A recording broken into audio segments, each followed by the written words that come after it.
This is my first video update coming to you from Nicosia, Cyprus. Let's get into some news. We have the conclusion of the process to incorporate the four regions: Kherson, Zaporozhye, Lugansk, and Donetsk into the Russian Federation. Step 5 of 5 was completed today with the Russian President Vladimir Putin's signature on the various documents and all the paperwork, and it is now official. These four regions are now part of the Russian Federation. We are looking at 8.8 million people in these regions combined. And for some perspective, that is about the size of the population of Switzerland, Austria, Hungary, perhaps Hungary, maybe a little less. The population of Hungary. Greece is a population of around 11 million, so a little less than Greece. So Russia has grown by 8.8 million people as of today. Which way should I go? Let's walk that way. And as these new territories have entered into the Russian Federation, we have to talk about what is going on in Ukraine. And I always refer everybody to Alexander's channel and to Brian at the New Atlas if you want to get a much more detailed analysis as to what is happening on the ground in Ukraine, as well as a good geostrategic, geopolitical overview. Then go to those channels. I will put a link down below to those channels. But let me give you my take as to what is happening with regards to what is going on in Ukraine, or at least let's talk about what is happening in Ukraine on the ground. So we have, well, let me just read you. Actually, let me just read you what the Institute for the Study of War is saying, which is the Victoria Nuland funded think tank, and what the British intelligence, what they're saying. They put out this daily brief, and they highlight 3 points as to what's going on in Ukraine in this daily intel brief. Let me just read you what they're talking about. Let me pull it up here. Let's see. All right, let's start with the British intelligence update. Let me zoom in here. Let's see. Ukraine continues to make progress in offensive operations along both the northeastern and southern fronts. In the northeast, in Kharkov Oblast, Ukraine has now consolidated a substantial area of territory east of the Oskol River. Ukrainian formations have advanced up to 20 kilometers beyond the river into Russian defensive zone towards the supply node of the town of Svatove. That is point number one. Point number two says it is highly likely that Ukraine can now strike the key Svatove-Kremina road with most of its artillery systems, further straining Russia's ability to resupply its units in the east. And finally, the final bullet point is that politically, Russian leaders will highly likely be concerned that leading Ukrainian units are now approaching the borders of Lugansk Oblast, which Russia claimed to have formally annexed last Friday. So that is coming from the Intel, the British Ministry of Defense Intelligence Agency, their 3 bullet point list. And let's go to Victoria Nuland's funded ISW. Let's see, October 4, key takeaways. Ukrainian forces continue to make significant gains in Kherson Oblast, while simultaneously continuing advances in Kharkiv and Lugansk Oblast. Russian President Vladimir Putin's announcement of partial mobilization is having more significant short-term impacts on the Russian domestic context than on the war in Ukraine, catalyzing fractures in the information space that confuse and undermine Putin's narrative. Ukrainian forces continued to make substantial gains in northern Kherson Oblast on October 4th, beginning to collapse the sparsely manned Russian lines in that area. Ukrainian forces continue to make gains in eastern Kharkiv, west of Svatove, on October 4th, pushing past the Oskil River and increasingly threatening Russian positions in Lugansk Oblast. Russian forces continue to conduct artillery, air, and missile strikes west of Hulyapole and Dnipropetrovsk and Mykolaiv Oblast. On October 4th, Russian forces continued ground attacks on Donetsk Oblast. On October 4, the Kremlin effectively ordered local Russian administrations and non-Ministry of Defense institutions to fund a significant part of the mobilization effort from local budgets, and Russian security officials are attempting to maintain their domestic security apparatus as Putin's partial mobilization drains the Russian security sector to generate additional forces to fight Ukraine. So I read their analysis for a reason. And the reason I'm reading the analysis from the UK and from the Newland think tank is because the analysis is saying two things. The analysis is saying Russia is losing territory and the Putin government is in disarray.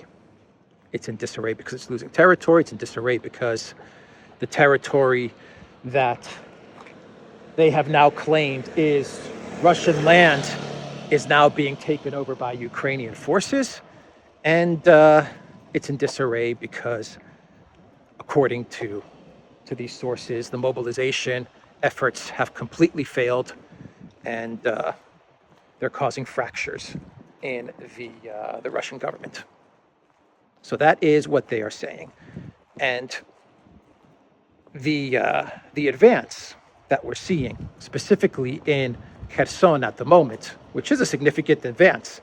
The Ukraine military is taking large swaths of territory in Kherson, and the reports are that the next advance, or the final outcome of the advance, will be to take Kherson city, to make a beeline towards Kherson city, which would strike a huge blow to the Russian military, to the military morale, to the political stability of the Kremlin and of Putin, and it would be essentially a type of death blow to the Russian Federation. And the Russian military appears to just be ceding this territory. It seems, if you listen to the analysis, and if you look at the maps and you follow everything day by day as to what's happening in the maps, the Russian military is almost non-existent. Ukraine is just advancing pretty much at will through Kherson. I'm exaggerating it a bit. There is fighting, there is some resistance, but for the most part, Ukraine is making big gains with the loss of a lot of men and a lot of artillery, but they're making those gains, and they're making them very quickly. They're throwing everything they have in this area, and it's producing territorial gains. And so you ask the question, what is going on? What is happening? Where is the Russian military? Why do they seem so willing to allow Ukraine to take this territory? Well, if you believe these sources, and you believe some of the freak out that is happening in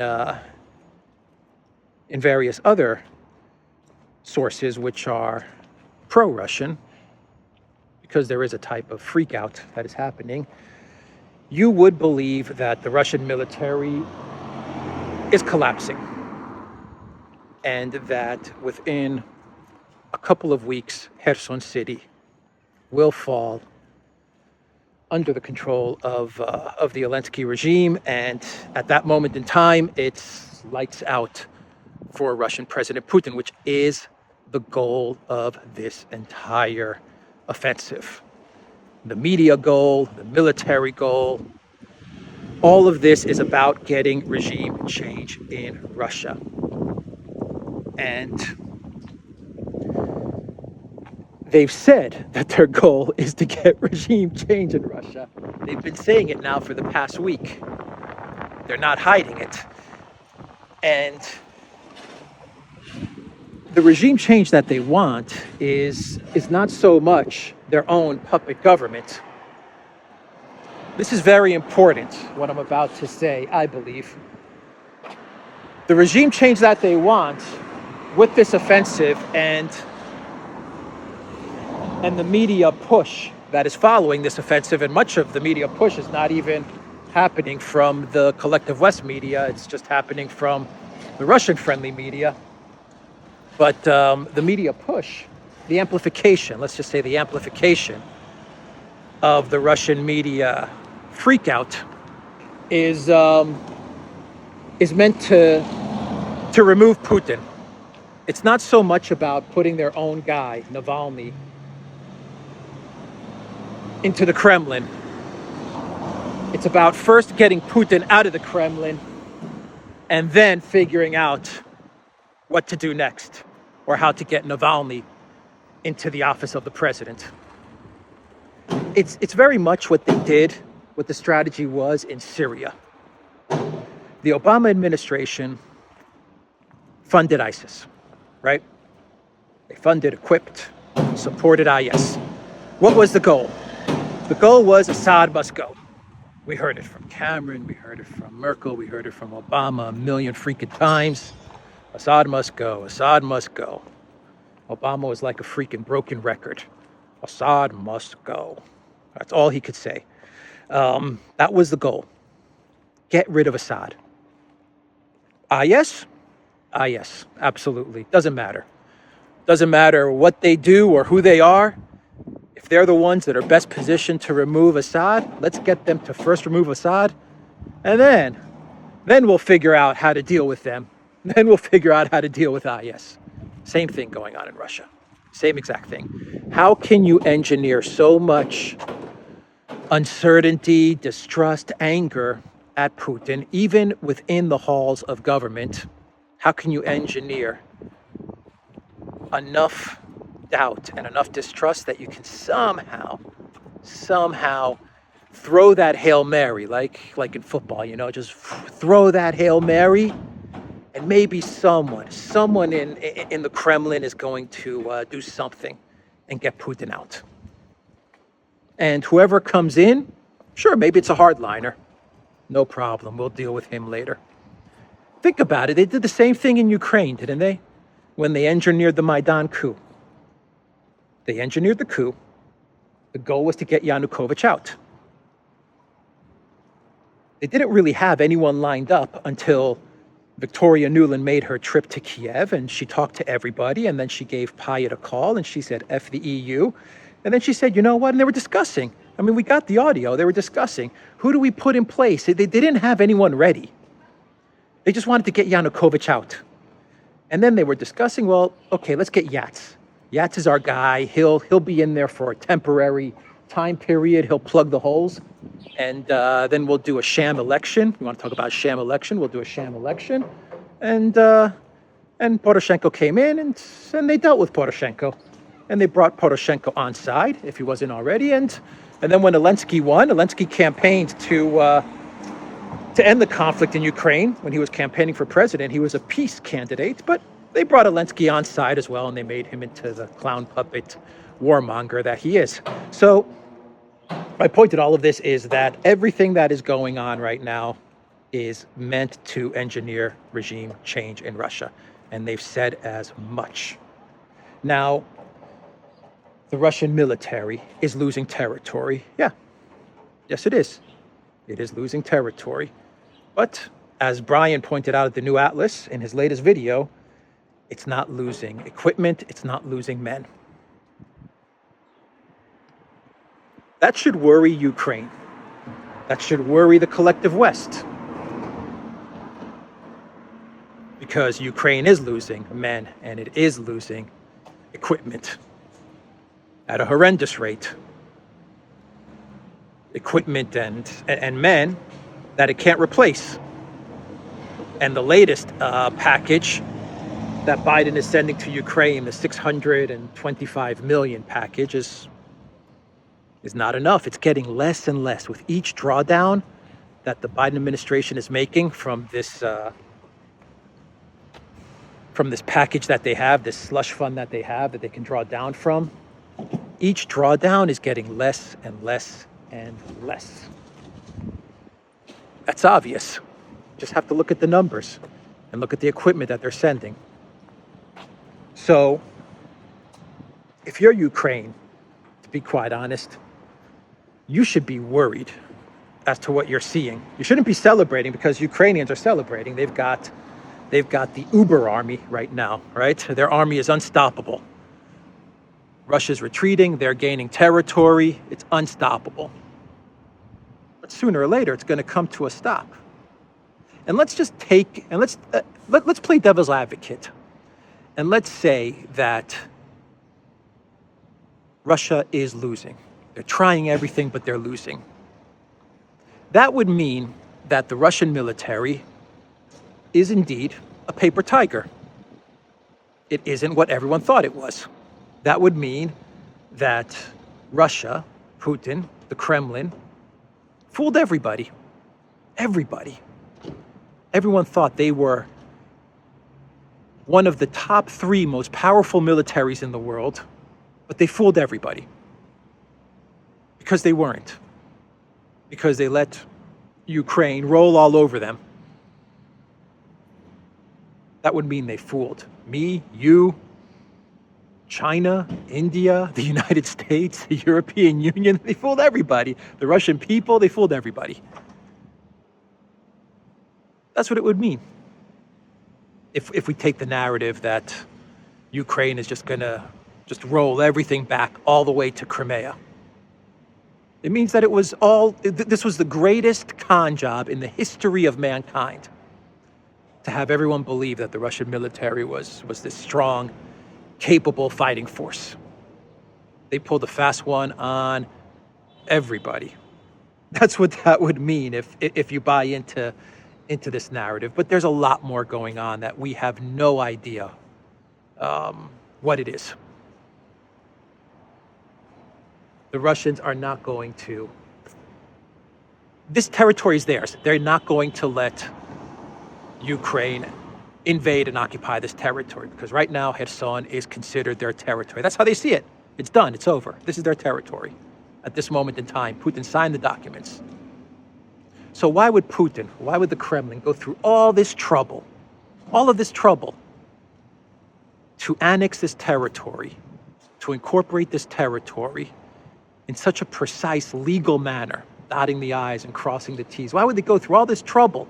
Why would they put so much diplomatic effort into making sure China and India and Brazil and everyone's on side and the UN votes and all of this to make sure their partners around the world aren't troubled by this move and are still with them? Why would they go through all of this just to let Ukraine take it in a couple of weeks and for them to just sit back and say, we tried, but we really couldn't do much? Does that make any sense? Maybe that's the case. Like I said, maybe this is all just one big illusion. And if that's the case, well then, it's all an illusion. The Russian Federation is going to become controlled by the globalists. Putin's gone. The globalists take it. Then they have their eyes set on China, and that's it. Game over. C'est la vie. Right? That's what this would mean. Klaus Schwab gets the globe. It's done. Wrapped up.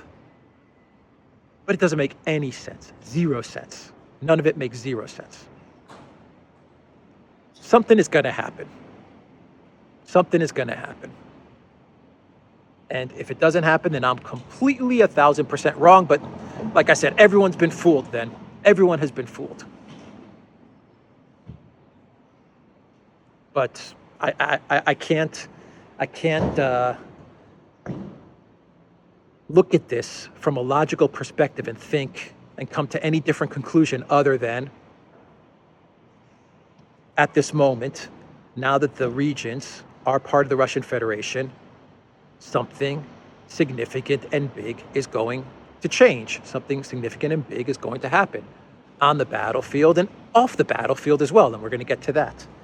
in 1 second. Because this is not only a war that's happening in Ukraine, this is a war that's happening around the world, right? It's an economic war. It's a deindustrialization, a demilitarization.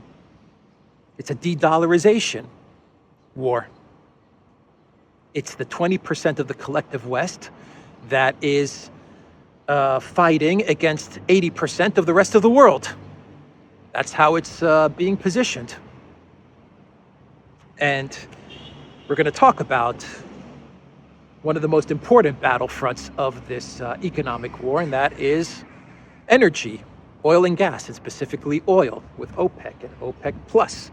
But I think I've covered everything, in my opinion, as to what's going on, what I believe to be going on in Ukraine at the moment. There's no doubt about it that the Ukraine military is making big territorial gains. There's no doubt about it that they have their eyes set on Kherson.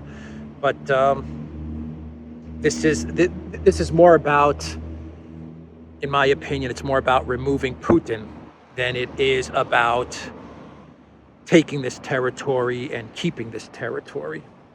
The Hail Mary pass, the only way the collective West can win this thing is if Putin is out of office. That is it. And they say it. They're not hiding. This is not me saying this. They say it. They're the ones that are coming out and saying Putin must go. Zelensky said it.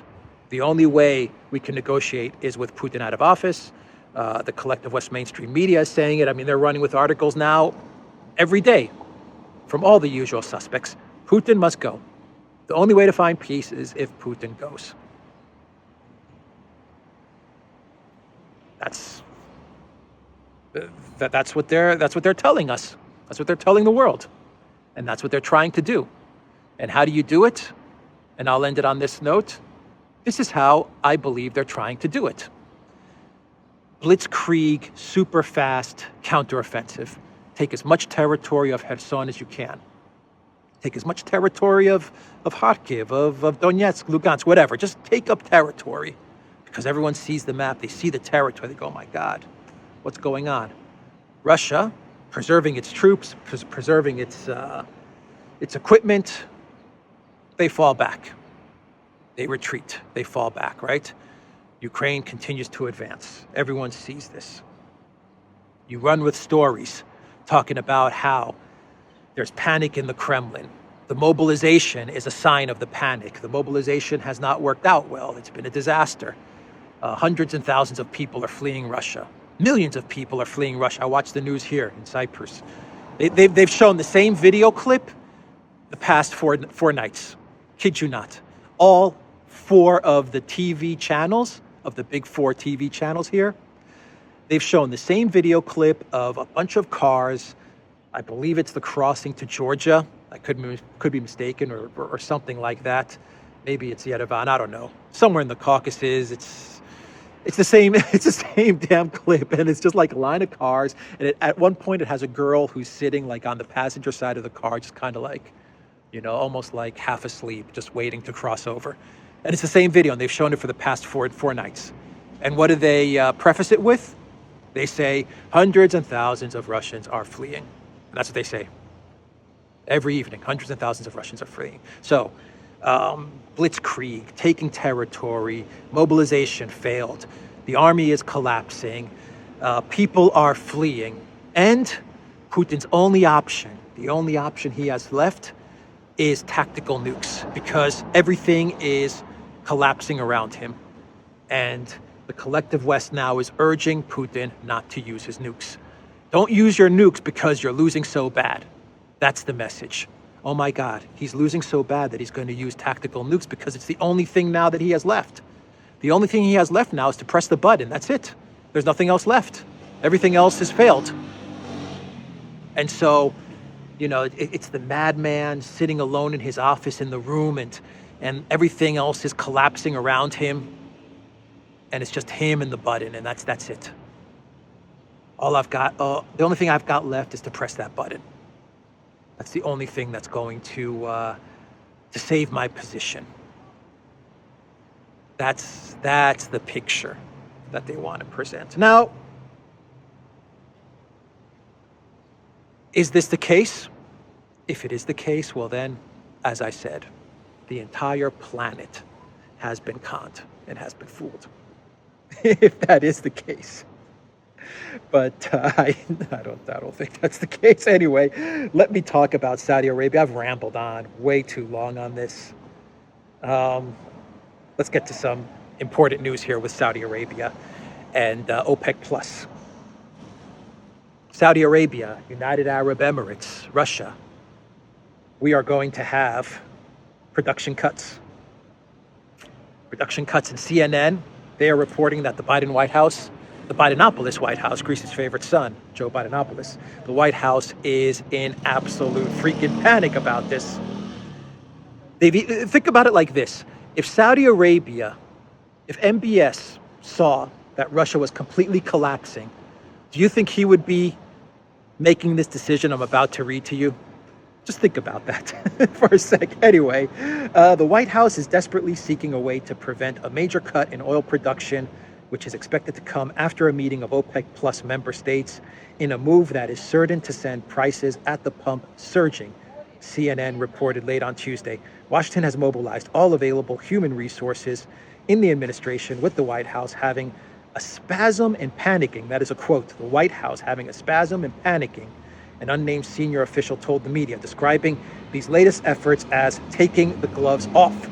The size of the reduction has yet to be agreed at Wednesday's meeting of OPEC members and other producers at the cartel's headquarters in Vienna. Moscow and Riyadh are pushing for cuts of 2 million barrels per day or more, with these likely to be phased in over several months, the Financial Times reported, citing people with knowledge of the discussion. If agreed, this would be the biggest cut in oil output since the beginning of that disease that I can't name, when lockdowns slashed demand across the world. The drastic step by OPEC Plus is expected to lead to a dramatic spike in global crude prices. According to CNN, some of the talking points drafted in a state of urgency by the White House suggested the potential cut would be viewed as a hostile act and a total disaster. That is a quote. A hostile act and a total disaster. MBS, watch your back, man. Watch your back.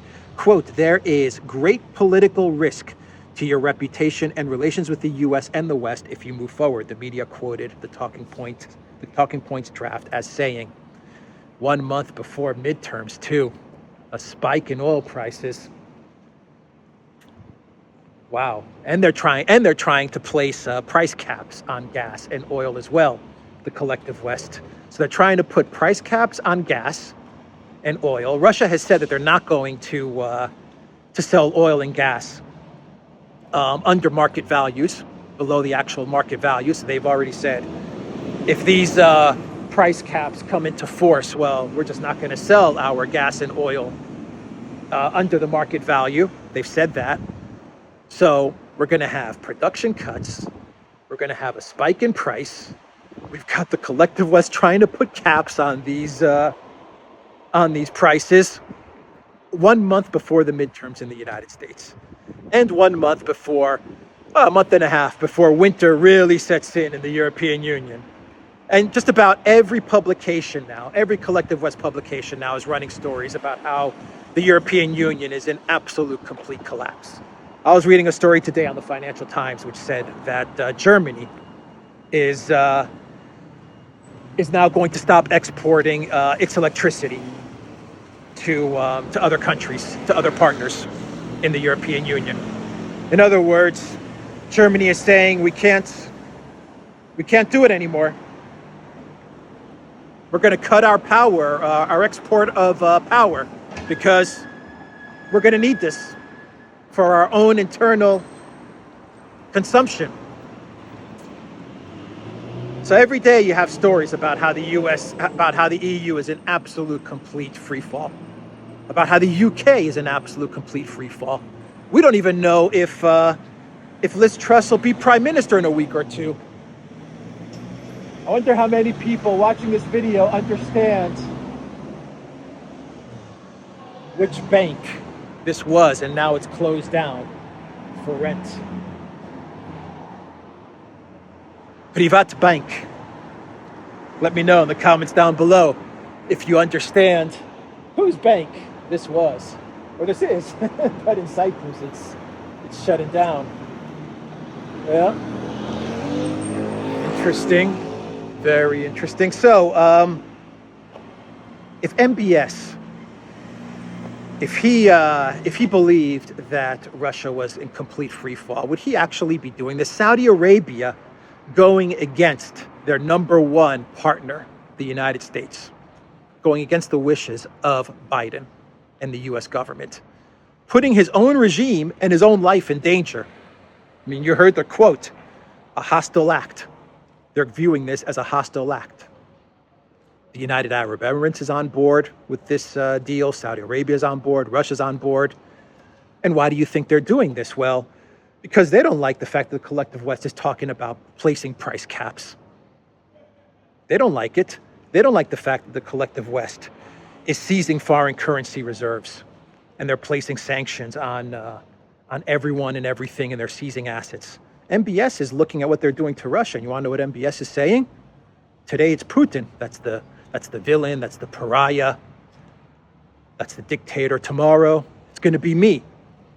Today it's Russia's oil and gas. Tomorrow it's going to be mine.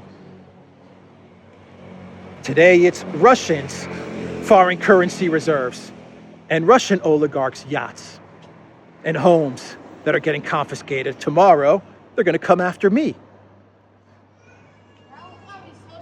And MBS hates Bidenopolis too. Throw that in there as well. It's not only the fact that MBS sees everything that's going on, and he's saying, I need to side with China and Russia on this one. He also hates Bidenopolis, as does the rest of the world. 80% of the world really doesn't like Biden. Let's be straight up about it. When the Biden White House, when they won the presidency with 81 million votes, right? The most popular president in the history of the world. When he won the White House, what was the narrative? The adults are back. The adults are back in the House. The whole world is happy. The whole world is breathing a sigh of relief. No. The EU shills. They were breathing a sigh of relief because they didn't like Trump, because Trump would put them in their place. But the EU guys, they were like, thank God, now we got empty puppet suit Biden, because we're also empty puppet suits. But the rest of the world, you want to know what they were saying? They were saying, this guy's an idiot. I don't like this guy. That's what MBS is saying. MBS does not like Biden at all. He despises him. Erdogan does not like Biden at all. I mean, you can just go down the list. There's leader after leader. They don't like Biden. So, if the narrative was as they're trying to tell us it is, which is a Russian collapse, why would we be seeing these moves from OPEC plus? We would be seeing the opposite. We would be seeing OPEC plus telling Russia, you guys are done. You guys are cooked, man. We're ditching you. There ain't no way in hell we're going to go against the United States after the number that they did on you guys in Ukraine. That's what they would be saying. But once again, maybe everyone has been fooled. Maybe everyone has been fooled. Maybe Biden and Trudeau and Van der Crazy, they really are geniuses. Maybe it's Putin and Lavrov and Xi and all of these guys that, are just not. maybe Biden and Trudeau and Ursula are, they're just 140 IQs, and they're playing 6D chess. Anyway, since we're talking about 140 IQs, let's move on to a type of clown world, and we'll wrap up this video. Let's talk about Elon Musk again.